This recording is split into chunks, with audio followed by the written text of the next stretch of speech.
The Symposium, by Plato, translated by Benjamin Jowett, Section 3.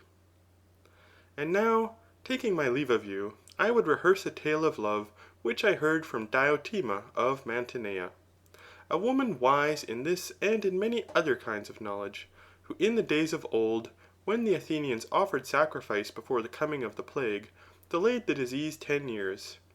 She was my instructress in the art of love, and I shall repeat to you what she said to me, beginning with the admissions made by Agathon, which are nearly if not quite the same which I made to the wise woman when she questioned me.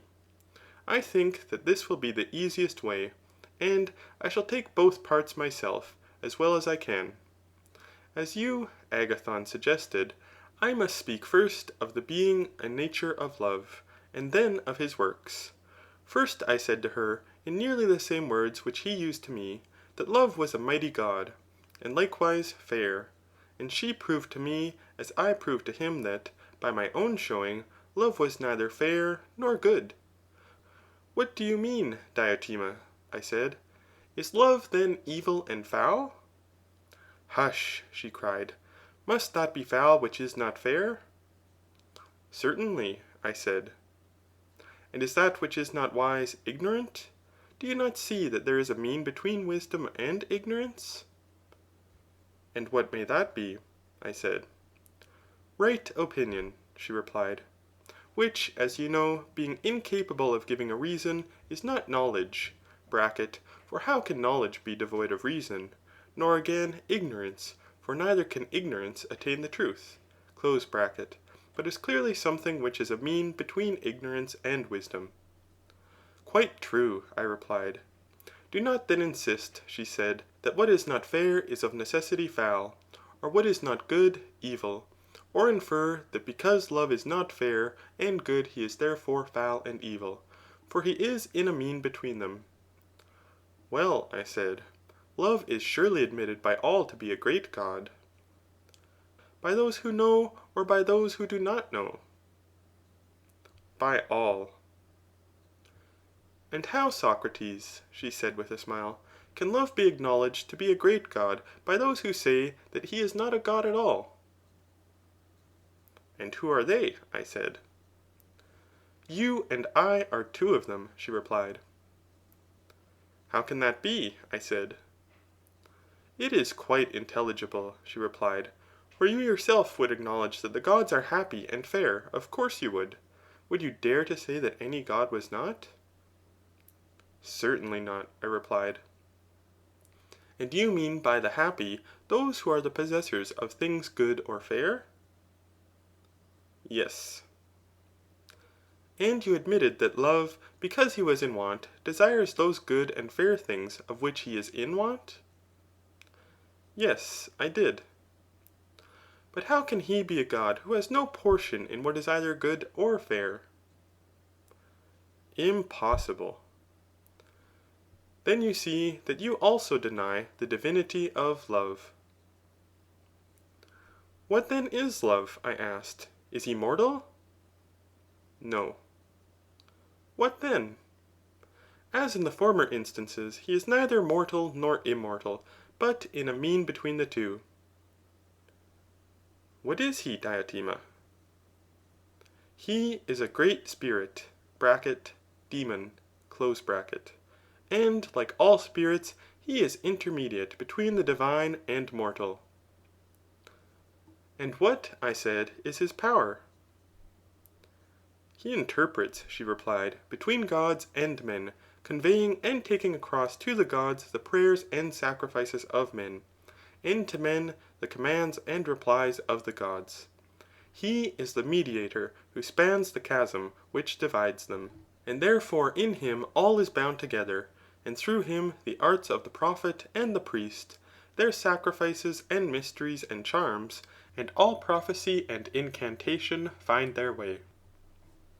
For God mingles not with man, but through love all the intercourse and converse of God with man, whether awake or asleep, is carried on. The wisdom which understands this is spiritual. All other wisdom, such as that of arts and handicrafts, is mean and vulgar. Now these spirits or intermediate powers are many and diverse, and one of them is love. And who, I said, was his father, and who his mother? The tale, she said, will take time. Nevertheless, I will tell you. On the birthday of Aphrodite, there was a feast of the gods, at which the god Poros or Plenty, who is the son of Metis or Discretion, was one of the guests. When the feast was over, Penaea or Poverty, as the manner is on such occasions, came about the door to beg. Now Plenty, who was the worse for nectar (there was no wine in those days), went into the garden of Zeus, and fell into a heavy sleep. And Poverty, considering her own straitened circumstances, plotted to have a child by him. And accordingly she lay down at his side, and conceived Love, who partly because he is naturally a lover of the beautiful, and because Aphrodite is herself beautiful, and also because he was born on her birthday, is her follower and attendant. And as his parentage is, so also are his fortunes. In the first place he is always poor, and anything but tender and fair, as the many imagine him, and he is rough and squalid, and has no shoes, nor a house to dwell in. On the bare earth exposed he lies under the open heaven, in the streets, or at the doors of houses, taking his rest. And like his mother he is always in distress. Like his father too, whom he also partly resembles, he is always plotting against the fair and good. He is bold, enterprising, strong, a mighty hunter, always weaving some intrigue or other, keen in the pursuit of wisdom, fertile in resources, a philosopher at all times, terrible as an enchanter, sorcerer, sophist. He is by nature neither mortal nor immortal, but alive and flourishing at one moment when he is in plenty, and dead at another moment, and again alive by reason of his father's nature. But that which is always flowing in is always flowing out, so he is never in want and never in wealth, and, further, he is a mean between ignorance and knowledge. The truth of the matter is this: no god is a philosopher or seeker after wisdom, for he is wise already. Nor does any man who is wise seek after wisdom. Neither do the ignorant seek after wisdom. For herein is the evil of ignorance, that he who is neither good nor wise is nevertheless satisfied with himself. He has no desire for that of which he feels no want. But who then, Diotima, I said, are the lovers of wisdom, if they are neither the wise nor the foolish? A child may answer that question, she replied. They are those who are in a mean between the two. Love is one of them, for wisdom is a most beautiful thing, and love is of the beautiful, and therefore love is also a philosopher, or lover of wisdom, and being a lover of wisdom is in a mean between the wise and the ignorant. And of this too his birth is the cause, for his father is wealthy and wise, and his mother poor and foolish. Such, my dear Socrates, is the nature of the spirit of love. The error in your conception of him was very natural, and as I imagine from what you say, has arisen out of a confusion of love and the beloved, which made you think that love was all beautiful. For the beloved is the truly beautiful, and delicate, and perfect, and blessed. But the principle of love is of another nature, and is such as I have described. I said, O thou stranger woman, thou sayest well. But assuming love to be such as you say, what is the use of him to men? That, Socrates, she replied, I will attempt to unfold. Of his nature and birth I have already spoken, and you acknowledge that love is of the beautiful. But some one will say, of the beautiful in what, Socrates and Diotima? Or rather, let me put the question more clearly and ask, when a man loves the beautiful, what does he desire? I answered her, that the beautiful may be his. Still, she said, the answer suggests a further question. What is given by the possession of beauty? To what you have asked, I replied, I have no answer ready. Then, she said, let me put the word good in the place of the beautiful, and repeat the question once more. If he who loves the good, what is it then that he loves? The possession of the good, I said. And what does he gain who possesses the good? Happiness, I replied. There is less difficulty in answering that question. Yes, she said. The happy are made happy by the acquisition of good things. Nor is there any need to ask why a man desires happiness. The answer is already final. You are right, I said. And is this wish and this desire common to all?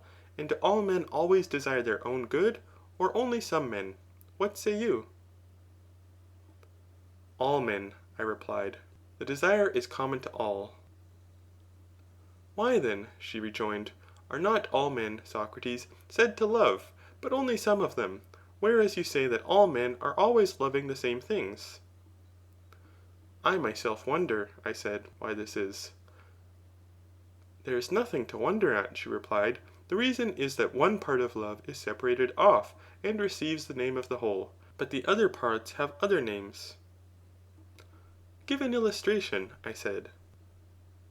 She answered me as follows. There is poetry, which, as you know, is complex and manifold. All creation or passage of non-being into being is poetry or making, and the processes of all art are creative, and the masters of arts are all poets or makers. Very true. Still, she said, you know that they are not called poets, but have other names. Only that portion of the art which is separated off from the rest, and is concerned with music and meter, is termed poetry, and they who possess poetry in this sense of the word are called poets. Very true, I said. And the same holds of love. For you may say generally that all desire of good and happiness is only the great and subtle power of love. But they who are drawn towards him by any other path, whether the path of money-making, or gymnastics, or philosophy, are not called lovers. The name of the whole is appropriated to those whose affection takes one form only. They alone are said to love, or to be lovers. I dare say, I replied, that you are right. Yes, she added, and you hear people say that lovers are seeking for their other half. But I say that they are seeking neither for the half of themselves, nor for the whole, unless the half or the whole be also a good. And they will cut off their own hands and feet, and cast them away, if they are evil. For they love not what is their own, unless perchance there be some one who calls what belongs to him the good, and what belongs to another the evil. For there is nothing which men love but the good. Is there anything? Certainly, I should say, that there is nothing. Then, she said, the simple truth is that men love the good. Yes, I said. To which must be added that they love the possession of the good? Yes, that must be added. And not only the possession, but the everlasting possession of the good? That must be added too.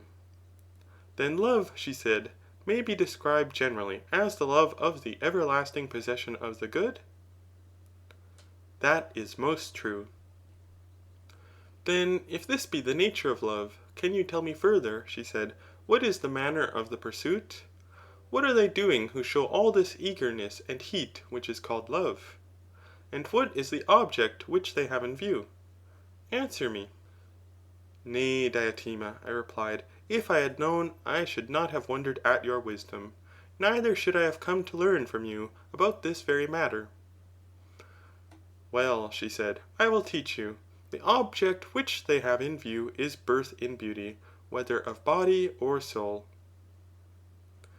I do not understand you, I said. The oracle requires an explanation. I will make my meaning clear, she replied. I mean to say that all men are bringing to the birth in their bodies and in their souls. There is a certain age at which human nature is desirous of procreation. Procreation which must be in beauty and not in deformity. And this procreation is the union of man and woman, and is a divine thing. For conception and generation are an immortal principle in the mortal creature, and in the inharmonious they can never be. But the deformed is always inharmonious with the divine, and the beautiful harmonious. Beauty then is the destiny or goddess of parturition, who presides at birth, and therefore when approaching beauty, the conceiving power is propitious, and diffusive, and benign, and begets and bears fruit. At the sight of ugliness she frowns, and contracts, and has a sense of pain, and turns away, and shrivels up, and, not without a pang, refrains from conception. And this is the reason why, when the hour of conception arrives, and the teeming nature is full, there is such a flutter and ecstasy about beauty whose approach is the alleviation of the pain of travail. For love, Socrates, is not, as you imagine, the love of the beautiful only. What then? The love of generation and of birth in beauty. Yes, I said. Yes, indeed, she replied. But why of generation? Because to the mortal creature, generation is a sort of eternity and immortality, she replied. And if, as has been already admitted, love is of the everlasting possession of the good, all men will necessarily desire immortality together with good. Wherefore love is of immortality. All this she taught me at various times when she spoke of love. And I remember her once saying to me, "What is the cause, Socrates, of love, and the attendant desire? See you not how all animals, birds, as well as beasts, in their desire of procreation, are in agony when they take the infection of love, which begins with the desire of union, whereto is added the care of offspring, on whose behalf the weakest are ready to battle against the strongest, even to the utmost, and to die for them, and will let themselves be tormented with hunger, or suffer anything in order to maintain their young. Man may be supposed to act thus from reason, but why should animals have these passionate feelings? Can you tell me why?" Again I replied that I did not know. She said to me, "And do you expect ever to become a master in the art of love, if you do not know this?" "But I have already told you, Diotima, that my ignorance is the reason why I come to you, for I am conscious that I want a teacher. Tell me then the cause of this, and of the other mysteries of love." "Marvel not," she said, "if you believe that love is of the immortal, as we have several times acknowledged, for here again, and on the same principle too, the mortal nature is seeking, as far as is possible, to be everlasting and immortal. And this is only to be attained by generation, because generation always leaves behind a new existence in the place of the old. Nay, even in the life of the same individual, there is succession, and not absolute unity. A man is called the same, and yet, in the short interval which elapses between youth and age, and in which every animal is said to have life and identity, he is undergoing a perpetual process of loss and reparation. Hair, flesh, bones, blood, and the whole body are always changing, which is true not only of the body, but also of the soul, whose habits, tempers, opinions, desires, pleasures, pains, fears, never remain the same in any one of us, but are always coming and going, and equally true of knowledge. And what is still more surprising to us mortals, not only do the sciences in general spring up and decay, so that in respect of them we are never the same, but each of them individually experiences a like change.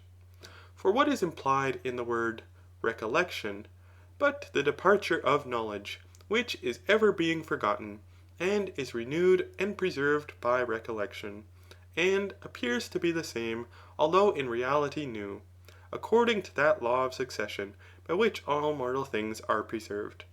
Not absolutely the same, but by substitution, the old worn out mortality leaving another new and similar existence behind, unlike the divine, which is always the same, and not another? And in this way, Socrates, the mortal body, or mortal anything, partakes of immortality, but the immortal in another way. Marvel not then at the love which all men have of their offspring, for that universal love and interest is for the sake of immortality." I was astonished at her words, and said, "Is this really true, O thou wise Diotima?" And she answered with all the authority of an accomplished sophist, "Of that, Socrates, you may be assured. Think only of the ambition of men, and you will wonder at the senselessness of their ways, unless you consider how they are stirred up by the love of an immortality of fame. They are ready to run all risks, greater far than they would have run for their children, and to spend money, and undergo any sort of toil, and even to die for the sake of leaving behind them a name which shall be eternal. Do you imagine that Alcestis would have died to save Admetus, or Achilles to avenge Patroclus, or your own Gorgias in order to preserve the kingdom for his sons, if they had not imagined that the memory of their virtues, which still survives among us, would be immortal? Nay, she said, I am persuaded that all men do all things, and the better they are, the more they do them, in hope of the glorious fame of immortal virtue, for they desire the immortal. Those who are pregnant in the body only betake themselves to women, and beget children. This is the character of their love. Their offspring, as they hope, will preserve their memory, and giving them the blessedness and immortality which they desire in the future. But souls which are pregnant, for there certainly are men who are more creative in their souls than in their bodies, conceive that which is proper for the soul to conceive or contain. And what are these conceptions? Wisdom and virtue in general. And such creators are poets and all artists who are deserving of the name inventor. But the greatest and fairest sort of wisdom by far is that which is concerned with the ordering of states and families, and which is called temperance and justice. And he who in youth has the seed of these implanted in him, and is himself inspired, when he comes to maturity desires to beget and generate. He wanders about seeking beauty that he may beget offspring, for in deformity he will beget nothing, and naturally embraces the beautiful rather than the deformed body. Above all, when he finds a fair and noble and well-nurtured soul, he embraces the two in one, and to such an one he is full of speech about virtue and the nature and pursuits of a good man. And he tries to educate him, and at the touch of the beautiful, which is ever present to his memory, even when absent, he brings forth that which he had conceived long before, and in company with him tends that which he brings forth, and they are married by a far nearer tie and have a closer friendship than those who beget mortal children. For the children who are their common offspring are fairer and more immortal. Who, when he thinks of Homer and Hesiod and other great poets, would not rather have their children than ordinary human ones? Who would not emulate them in the creation of children such as theirs, which have preserved their memory, and given them everlasting glory? Or who would not have such children as Lycurgus left behind him to be the saviours not over of Lacedaemon, but of Hellas, as one may say? There is Solon, too, who is the revered father of Athenian laws, and many others there are in many other places, both among Hellenes and barbarians, who have given to the world many noble works, and have been the parents of virtue of every kind. And many temples have been raised in their honour for the sake of children such as theirs, which were never raised in honour of any one for the sake of his mortal children. These are the lesser mysteries of love, into which even you, Socrates, may enter, to the greater and more hidden ones, which are the crown of these, and to which, if you pursue them in a right spirit, they will lead. I know not whether you will be able to attain, but I will do my utmost to inform you, and do you follow if you can. For he who would proceed aright in this matter should begin in youth to visit beautiful forms, and first, if he be guided by his instructor aright, to love one such form only, out of that he should create fair thoughts, and soon he will of himself perceive that the beauty of one form is akin to the beauty of another, and then if beauty of the form in general is his pursuit, how foolish would he be not to recognize that the beauty in every form is and the same. And when he perceives this, he will abate his violent love of the one, which he will despise and deem a small thing, and will become a lover of all beautiful forms. In the next stage he will consider that the beauty of the mind is more honourable than the beauty of the outward form, so that if a virtuous soul have but a little comeliness, he will be content to love and tend him, and will search out and bring to the birth thoughts which may improve the young, until he is compelled to contemplate and see the beauty of institutions and laws, and to understand that the beauty of them all is of one family, and that personal beauty is a trifle. And after laws and institutions, he will go on to the sciences, that he may see their beauty, being not like a servant in love with the beauty of one youth, or man, or institution, himself a slave, mean and narrow-minded. But drawing towards and contemplating the vast sea of beauty, he will create many fair and noble thoughts and notions in boundless love of wisdom, until on that shore he grows and waxes strong, and at last the vision is revealed to him of a single science, which is the science of beauty everywhere. To this I will proceed. Please to give me your very best attention. He who has been instructed thus far in the things of love, and who has learned to see the beautiful in due order and succession, when he comes toward the end, will suddenly perceive a nature of wondrous beauty. And this, Socrates, is the final cause of all our former toils.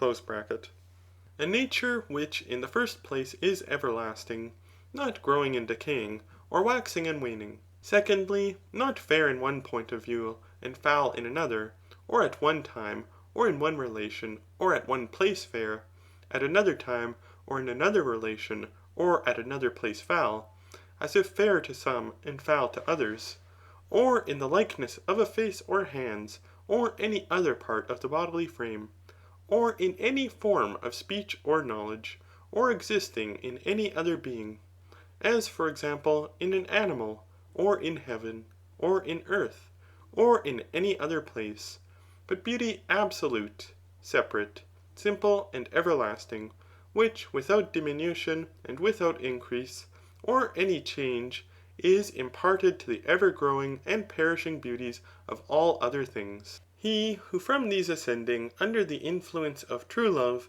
begins to perceive that beauty, is not far from the end, and the true order of going, or being led by another, to the things of love, is to begin from the beauties of earth and mount upwards for the sake of that other beauty, using these as steps only, and from one going on to two, and from two to all fair forms, and from fair forms to fair practices, and from fair practices to fair notions, until from fair notions he arrives at the notion of absolute beauty, and at last knows what the essence of beauty is. This, my dear Socrates, said the stranger of Mantinea, is that life above all others which man should live, in the contemplation of beauty absolute. A beauty which, if you once beheld, you would see not to be after the measure of gold, and garments, and fair boys and youths, whose presence now entrances you, and you and many a one would be content to live seeing them only, and conversing with them, without meat or drink, if that were possible. You only want to look at them, and to be with them. But what if man had eyes to see the true beauty, and divine beauty? I mean, pure, and clear, and unalloyed, not clogged with the pollutions of mortality, and all the colours and vanities of human life. Thither looking, and holding converse with the true beauty simple and divine. Remember how in that communion only, beholding beauty with the eye of the mind, he will be enabled to bring forth, not images of beauty, but realities, (for he has hold not of an image, but of a reality), and bringing forth and nourishing true virtue to become the friend of God and be immortal, if mortal man may. Would that be an ignoble life? Such, Phaedrus, and I speak not only to you, but to all of you, were the words of Diotima, and I am persuaded of their truth, and being persuaded of them, I try to persuade others, that in the attainment of this end, human nature will not easily find a helper better than love. And therefore, also, I say that every man ought to honour him as I myself honour him, and walk in his ways, and exhort others to do the same, and praise the power and spirit of love according to the measure of my ability now and ever. The words which I have spoken, you, Phaedrus, may call an encomium of love, or anything else which you please. When Socrates had done speaking, the company applauded, and Aristophanes was beginning to say something in answer to the allusion which Socrates had made to his own speech, when suddenly there was a great knocking at the door of the house, as of revellers, and the sound of a flute girl was heard. Agathon told the attendants to go and see who were the intruders. If they are friends of ours, he said, invite them in, but if not, say that the drinking is over. A little while afterwards they heard the voice of Alcibiades resounding in the court. He was in a great state of intoxication, and kept roaring and shouting, "Where is Agathon? Lead me to Agathon." And at length, supported by the flute girl and some of his attendants, he found his way to them. "Hail, friends," he said, appearing at the door crowned with a massive garland of ivy and violets, his head flowing with ribbons. "Will you have a very drunken man as a companion of your revels, or shall I crown Agathon, which was my intention in coming, and go away? For I was unable to come yesterday, and therefore I am here today, carrying on my head these ribbons, that taking them from my own head, I may crown the head of this fairest and wisest of men, as I may be allowed to call him. Will you laugh at me because I am drunk? Yet I know very well that I am speaking the truth, although you may laugh. But first tell me, if I come in, shall we have the understanding of which I spoke? Will you drink with me or not?" The company were vociferous in begging that he would take his place among them, and Agathon specially invited him. Thereupon he was led in by the people who were with him, and as he was being led, intending to crown Agathon, he took the ribbons from his own head and held them in front of his eyes. He was thus prevented from seeing Socrates, who made way for him, and Alcibiades took the vacant place between Agathon and Socrates, and in taking the place, he embraced Agathon and crowned him. "Take off his sandals," said Agathon, "and let him make a third on the same couch." "By all means, but who makes the third partner in our revels?" said Alcibiades, turning round and starting up as he caught sight of Socrates. "By Heracles," he said, "what is this? Here is Socrates always lying in wait for me, and always, as his way is, coming out at all sorts of unsuspected places. And now, what have you to say for yourself? And why are you lying here, where I perceive that you have contrived to find a place, not by a joker or a lover of jokes, like Aristophanes, but by the fairest of the company?" Socrates turned to Agathon and said, "I must ask you to protect me, Agathon, for the passion of this man has grown quite a serious matter to me. Since I became his admirer, I have never been allowed to speak to any other fair one, or so much as to look at them. If I do, he goes wild with envy and jealousy, and not only abuses me, but can hardly keep his hands off me. And at this moment he may do me some harm. Please to see to this, and either reconcile me to him, or if he attempts violence, protect me, as I am in bodily fear of his mad and passionate attempts." "There can never be reconciliation between you and me," said Alcibiades, "but for the present I will defer your chastisement, and I must beg you, Agathon, to give me back some of the ribbons, that I may crown the marvellous head of this universal despot. I would not have him complain of me for crowning you, and neglecting him, who in conversation is the conqueror of all mankind, and this not only once, as you were the day before yesterday, but always." Whereupon, taking some of the ribbons, he crowned Socrates and again reclined. Then he said, "You seem, my friends, to be sober, which is a thing not to be endured. You must drink, for that was the agreement under which I was admitted, and I elect myself master of the feast until you are well drunk. Let us have a large goblet, Agathon, or rather," he said, addressing the attendant, "bring me that wine cooler." The wine cooler, which had caught his eye, was a vessel holding more than 2 quarts. This he filled and emptied, and bade the attendant fill it again for Socrates. "Observe, my friends," said Alcibiades, "that this ingenious trick of mine will have no effect on Socrates, for he can drink any quantity of wine, and not be at all near being drunk." Socrates drank the cup which the attendant filled for him. Eryximachus said, "What is this, Alcibiades? Are we to have neither conversation nor singing over our cups, but simply to drink as if we were thirsty?" Alcibiades replied, "Hail, worthy son of a most wise and worthy sire." The same to you, said Eryximachus, but what shall we do? That I leave to you, said Alcibiades. The wise physician skilled our wounds to heal, shall prescribe, and we will obey. What do you want? Well, said Eryximachus, before you appeared we had passed a resolution that each one of us in turn should make a speech in praise of love, and as good a one as he could. The turn was passed round from left to right, and as all of us have spoken, and you have not spoken, but have well drunken, you ought to speak, and then impose upon Socrates any task which you please, and he on his right-hand neighbour, and so on. That is good, Eryximachus, said Alcibiades, and yet the comparison of a drunken man's speech with those of sober men is hardly fair. And I should like to know, sweet friend, whether you really believe what Socrates was just now saying. For I can assure you that the very reverse is the fact, and that if I praise any one but himself in his presence, whether God or man, he will hardly keep his hands off me. For shame, said Socrates. Hold your tongue, said Alcibiades, for by Poseidon, there is no one else whom I will praise when you are of the company. Well then, said Eryximachus, if you like, praise Socrates. What do you think, Eryximachus, said Alcibiades, shall I attack him and inflict the punishment before you all? What are you about, said Socrates, are you going to raise a laugh at my expense? Is that the meaning of your praise?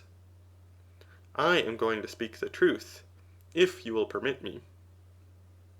I not only permit, but exhort you to speak the truth. Then I will begin at once, said Alcibiades, and if I say anything which is not true, you may interrupt me if you will, and say, that is a lie, though my intention is to speak the truth. But you must not wonder if I speak anyhow as things come into my mind, for the fluent and orderly enumeration of all your singularities is not a task which is easy to a man in my condition. And now, my boys, I shall praise Socrates in a figure which will appear to him to be a caricature, and yet I speak, not to make fun of him, but only for the truth's sake. I say that he is exactly like the busts of Silenus, which are set up in the statuary shops, holding pipes and flutes in their mouths, and they are made to open in the middle, and have images of gods inside them. I say also that he is like Marsyas, the satyr. You yourself will not deny, Socrates, that your face is like that of a satyr. Aye, and there is a resemblance in other points too. For example, you are a bully, as I can prove by witnesses, if you will not confess. And are you not a flute player? That you are, and a performer far more wonderful than Marsyas. He indeed with instruments used to charm the souls of men by the power of his breath, and the players of his music do so still. For the melodies of Olympus are derived from Marsyas, who taught them, and these, whether they are played by a great master or by a miserable flute girl, have a power which no others have. They alone possess the soul, and reveal the wants of those who have need of gods and mysteries, because they are divine. But you produce the same effect with your words only, and do not require the flute. That is the difference between you and him. When we hear any other speaker, even a very good one, he produces absolutely no effect upon us, or not so much. Whereas the mere fragments of you and your words, even at second hand, and however imperfectly repeated, amaze and possess the souls of every man, woman, and child who comes within hearing of them. And if I were not afraid that you would think me hopelessly drunk, I would have sworn as well as spoken to the influence which they have always had and still have over me. For my heart leaps within me more than that of any Corybantian reveller, and my eyes rain tears when I hear them. And I observe that many others are affected in the same manner. I have heard Pericles and other great orators, and I thought that they spoke well, but I never had any similar feeling. My soul was not stirred by them, nor was I angry at the thought of my own slavish state. But this Marsyas has often brought me to such a pass, that I have felt as if I could hardly endure the life which I am leading. (This, Socrates, you will admit) And I am conscious that if I did not shut my ears against him, and fly as from the voice of the siren, my fate would be like that of others. He would transfix me, and I should grow old, sitting at his feet. For he makes me confess that I ought not to live as I do, neglecting the wants of my own soul, and busying myself with the concerns of the Athenians. Therefore I hold my ears, and tear myself away from him. And he is the only person who ever made me ashamed, which you might think not to be in my nature, and there is no one else who does the same. For I know that I cannot answer him, or say that I ought not to do as he bids. But when I leave his presence, the love of popularity gets the better of me, and therefore I run away and fly from him, and when I see him, I am ashamed of what I have confessed to him. Many a time have I wished that he were dead, and yet I know that I should be much more sorry than glad, if he were to die, so that I am at my wit's end. And this is what I and many others have suffered from the flute playing of this satyr. Yet hear me once more while I show you how exact the image is, and how marvellous his power. For let me tell you, none of you know him, but I will reveal him to you. Having begun, I must go on. See you how fond he is of the fair? He is always with them, and is always being smitten by them, and then again he knows nothing, and is ignorant of all things. Such is the appearance which he puts on. Is he not like a Silenus in this? To be sure he is. His outer mask is the carved head of the Silenus. But, O my companions in drink, when he is opened, what temperance there is residing within. Know you that beauty and wealth and honour, at which the many wonder, are of no account with him, and are utterly despised by him. He regards not at all the persons who are gifted with them. Mankind are nothing to him. All his life is spent in mocking and flouting at them. But when I opened him, and looked within at his serious purpose, I saw in him divine and golden images of such fascinating beauty that I was ready to do in a moment whatever Socrates commanded. They may have escaped the observation of others, but I saw them.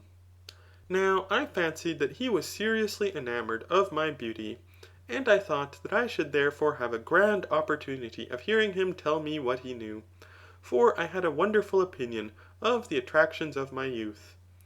In the prosecution of this design, when I next went to him, I sent away the attendant who usually accompanied me. I will confess the whole truth, and beg you to listen, and if I speak falsely, do you, Socrates, expose the falsehood.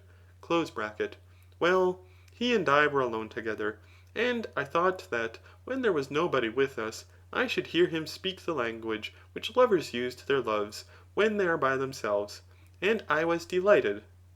Nothing of the sort. He conversed as usual, and spent the day with me, and then went away.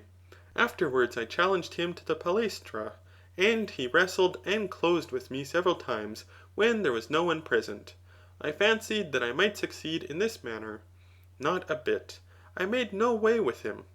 Lastly, as I had failed hitherto, I thought that I must take stronger measures and attack him boldly, and, as I had begun, not give him up, but see how matters stood between him and me.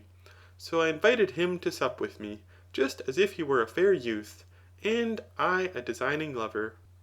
He was not easily persuaded to come. He did, however, after a while accept the invitation, and when he came the first time, he wanted to go away at once as soon as supper was over, and I had not the face to detain him. The second time, still in pursuance of my design, after we had supped, I went on conversing far into the night, and when he wanted to go away, I pretended that the hour was late, and that he had much better remain. So he lay down on the couch next to me, the same on which he had supped, and there was no one but ourselves sleeping in the apartment. All this may be told without shame to any one, but what follows I could hardly tell you if I were sober. Yet, as the proverb says, in vino veritas, whether the boys or without them, and therefore I must speak. Nor, again, should I be justified in concealing the lofty actions of Socrates when I come to praise him. Moreover, I have felt the serpent's sting, and he who has suffered, as they say, is willing to tell his fellow sufferers only, as they alone will be likely to understand him, and will not be extreme in judging of the sayings or doings which have been wrung from his agony. For I have been bitten by a more than viper's tooth. I have known in my soul, or in my heart, or in some other part, that worst of pains, more violent in ingenuous youth than any serpent's tooth, the pang of philosophy, which will make a man say or do anything. And you whom I see around me, Phaedrus and Agathon, and Eryximachus and Pausanias, and Aristodemus and Aristophanes, all of you, and I need not say Socrates himself, have had experience of the same madness and passion in your longing after wisdom. Therefore listen, and excuse my doings then, and my sayings now, but let the attendants and other profane and unmannered persons close up the doors of their ears. When the lamp was put out, and the servants had gone away, I thought that I must be plain with him, and have no more ambiguity. So I gave him a shake, and I said, Socrates, are you asleep? No, he said. Do you know what I am meditating? What are you meditating? He said. I think, I replied, that of all the lovers whom I have ever had, you are the only one who is worthy of me, and you appear to be too modest to speak. Now I feel that I should be a fool to refuse you this or any other favour, and therefore I come to lay at your feet all that I have, and all that my friends have, in the hopes that you will assist me in the way of virtue, which I desire above all things, and in which I believe that you can help me better than any one else. And I should certainly have more reason to be ashamed of what wise men would say if I were to refuse a favour to such as you, than of what the world, who are mostly fools, would say of me if I granted it. To these words he replied in the ironical manner which is so characteristic of him. Alcibiades, my friend, you have indeed an elevated aim, if what you say is true. And if there really is in me any power by which you may become better, truly you must see in me some rare beauty of a kind infinitely higher than any which I see in you. And therefore, if you mean to share with me, and to exchange beauty for beauty, you will have greatly the advantage of me. You will gain true beauty in return for appearances, like Diomed, gold in exchange for brass. But look again, sweet friend, and see whether you are not deceived in me. The mind begins to grow critical when the bodily eye fails, and it will be a long time before you get old. Hearing this, I said, I have told you my purpose, which is quite serious, and do you consider what you think best for you and me. That is good, he said. At some other time, then, we will consider and act as seems best about this and other matters. Whereupon I fancied that he was smitten, and that the words which I had uttered like arrows had wounded him, and so without waiting to hear more, I got up, and throwing my coat about him, crept under his threadbare cloak, as the time of year was winter, and there I lay during the whole night, having this wonderful monster in my arms. This again, Socrates, will not be denied by you. And yet, notwithstanding all, he was so superior to my solicitations, so contemptuous and derisive and disdainful of my beauty, which really, as I fancied, had some attractions. Hear, O judges, for judges you shall be of the haughty virtue of Socrates. Nothing more happened, but in the morning when I woke, let all the gods and goddesses be my witnesses, I arose as from the couch of a father or an elder brother. What do you suppose must have been my feeling after this rejection, at the thought of my own dishonour? And yet I could not help wondering at his natural temperance and self-restraint and manliness. I never imagined that I could have met with a man such as he is in wisdom and endurance, and therefore I could not be angry with him or renounce his company, any more than I could hope to win him.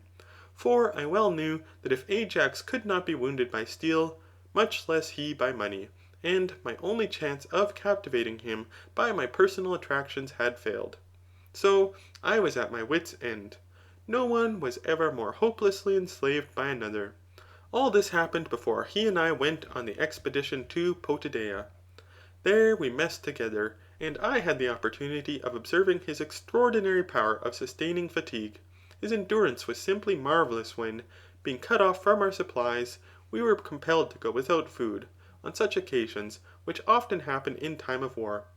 He was superior not only to me, but to everybody. there was no one to be compared to him. Yet at a festival he was the only person who had any real powers of enjoyment. Though not willing to drink, he could, if compelled, beat us all at that. Wonderful to relate, no human being had ever seen Socrates drunk, and his powers, if I am not mistaken, will be tested before long. His fortitude in enduring the cold was also surprising. There was a severe frost, for the winter in that region is really tremendous, and everybody else either remained indoors, or if they went out had on an amazing quantity of clothes, and were well shod, and had their feet swathed in felt and fleeces. In the midst of this, Socrates, with his bare feet on the ice, and in his ordinary dress, marched better than the other soldiers who had shoes, and they looked daggers at him, because he seemed to despise them. I have told you one tale, and now I must tell you another, which is worth hearing, of the doings and sufferings of the enduring man. While he was on the expedition, one morning he was thinking about something which he could not resolve.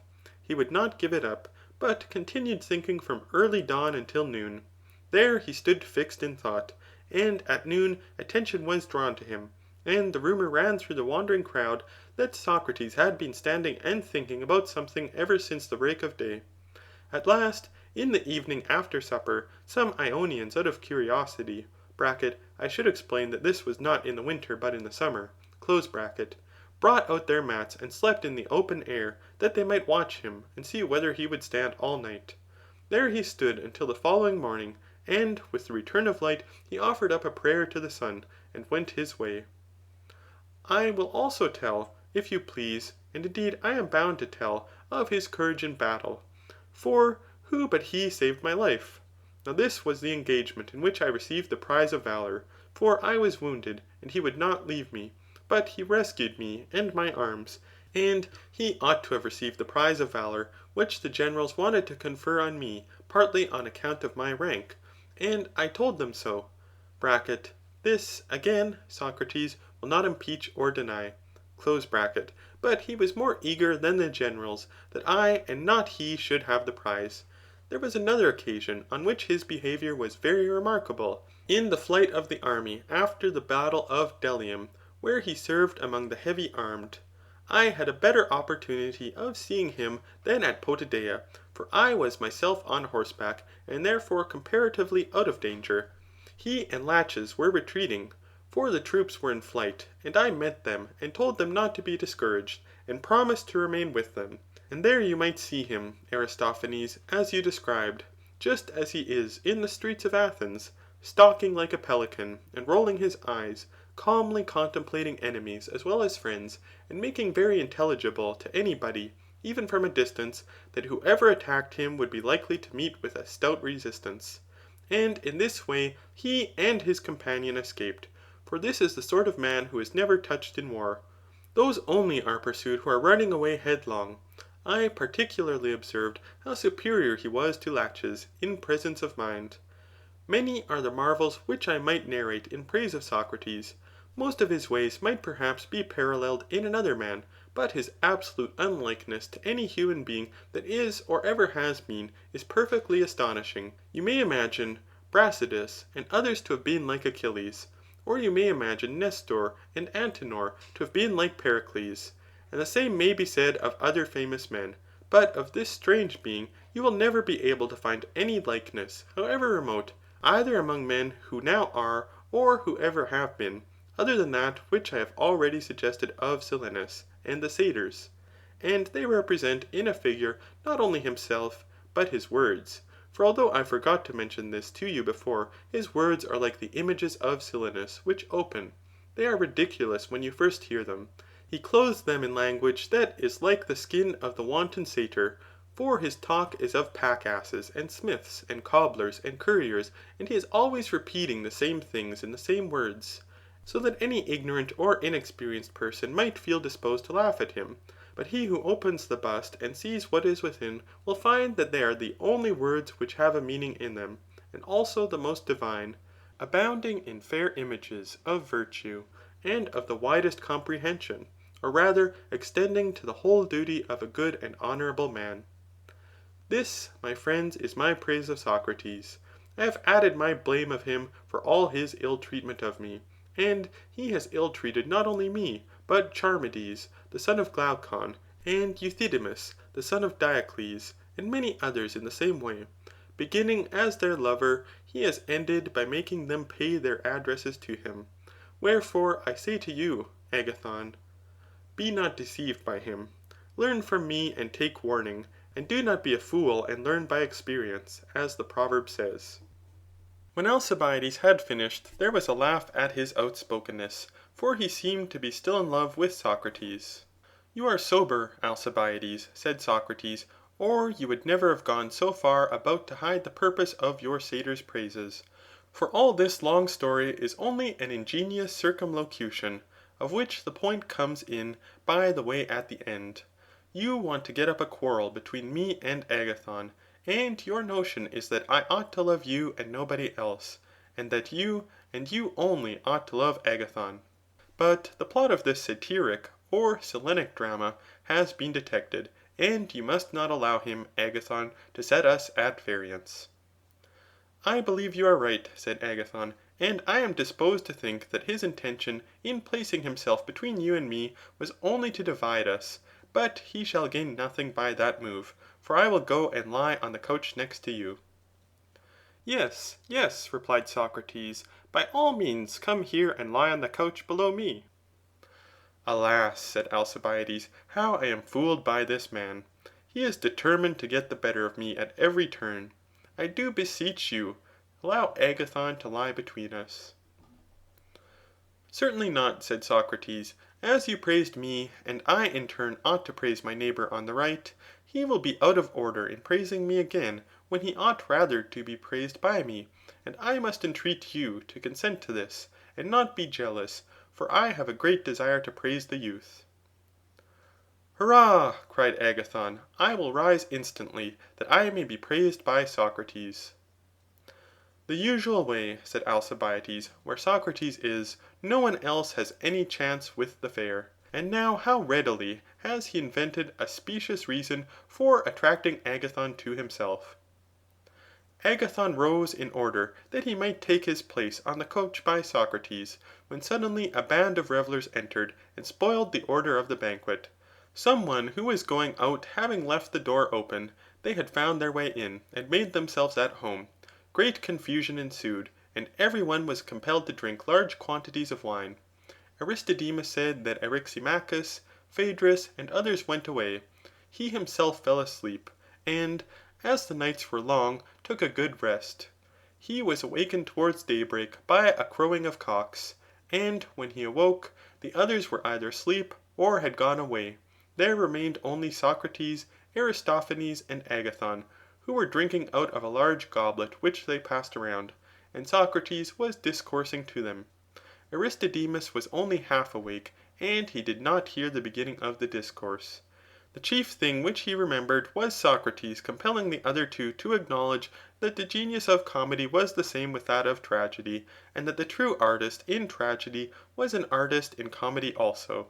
To this they were constrained to assent, being drowsy and not quite following the argument. And first of all Aristophanes dropped off, then, when the day was already dawning, Agathon.